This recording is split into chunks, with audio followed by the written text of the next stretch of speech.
IPO వచ్చిన కొద్ది రోజులకే 43% లాభం. ఎస్, మిల్కీ మిస్ట్ షేర్ పై ఇన్వెస్టర్ల ఆసక్తి మాత్రం తగ్గడం లేదు. ఇవాళ కూడా షేర్ 10% అప్పర్ సర్క్యూట్ ను తాకింది. అసలు మిల్కీ మిస్ట్ షేర్ ఎందుకింతగా పెరుగుతోంది? మిల్కీ మిస్ట్ ఇటీవలే స్టాక్ మార్కెట్లో లిస్ట్ అయింది. ఐపీఓ ధరతో పోలిస్తే షేర్ ఇప్పటికే దాదాపు 43% పెరిగింది. వరుసగా కొనుగోళ్లు రావడంతో షేర్ మళ్లీ అప్పర్ సర్క్యూట్ ను తాకుతోంది.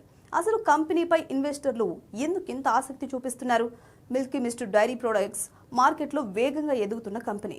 Paneer, cheese, curd, milk products వంటి వాల్యూ యాడెడ్ డైరీ ప్రొడక్ట్స్ పై కంపెనీ ప్రధానంగా దృష్టి పెట్టింది. భారత్లో ఆర్గనైజ్డ్ డైరీ మార్కెట్ వేగంగా పెరుగుతోంది. ముఖ్యంగా packaged dairy products, cheese, paneer వంటి ప్రొడక్ట్స్కు అర్బన్ కన్స్యూమర్స్లో డిమాండ్ పెరుగుతుంది. ఇదే మిల్కీ మిస్ట్కు పెద్ద గ్రోత్ ఆపర్చునిటీగా మారుతుంది. అయితే ఇక్కడ ఇన్వెస్టర్లు ఒక విషయం గుర్తుంచుకోవాలి. ఐపీఓ తర్వాత షేర్ ధర వేగంగా పెరిగిందంటే కంపెనీ వాల్యుయేషన్ కూడా పెరుగుతుంది. కాబట్టి బిజినెస్ గ్రోత్తో పాటు వాల్యుయేషన్, ఎర్నింగ్స్, మార్జిన్స్ కూడా చూడాలి. ఇప్పటికే ఐపీఓ ధర నుంచి 43% పెరిగిన తర్వాత ఇదే వేగంతో షేర్ ఎప్పటికీ పెరుగుతుందని చెప్పలేం. ప్రాఫిట్ బుకింగ్స్ రావచ్చు, వాలాటిలిటీ కూడా ఉండొచ్చు. అంటే మిల్కీ మిస్ట్ స్టోరీ ఆసక్తికరంగానే ఉంది. కానీ మంచి కంపెనీ అనేది ఒక విషయం, మంచి ధరకు కొనడం మరో విషయం.